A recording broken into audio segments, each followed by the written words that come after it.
Finally, more and more mechanics decided to fix Rocky. At last, Rocky's crane arm was ready to be mended.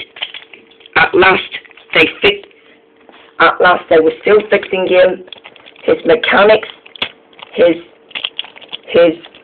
abilities from his crane arm, in which controls him, were finally fixed, and they pushed Neville's tender and pushed the tree off the rails. They had to move Neville's tender into a siding, and then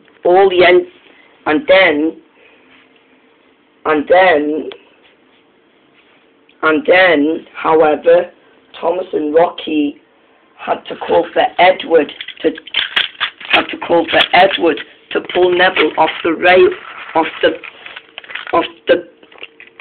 the pond. At last, Edward pulled and pulled, and Neville was back on the rails, and Edward chuffed away. Neville was back on the rails when something was happening to him. "Oh no," said Neville sadly. "I'm trying to move, but my wheels won't go round." "Don't worry, Neville," said Edward kindly. "I'll help you back to the engine shed, and then you can be repaired." After Thomas was gone with Rocky, Neville was sad, and he felt even ill as well. Just look at my broken lamp and whistle, and all the scratches on my paint, and my side rods and my wheels and my cylinders are wrecked.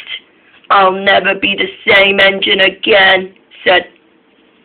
I'll never be the same engine again, said Neville sadly, and at last Edward took him away.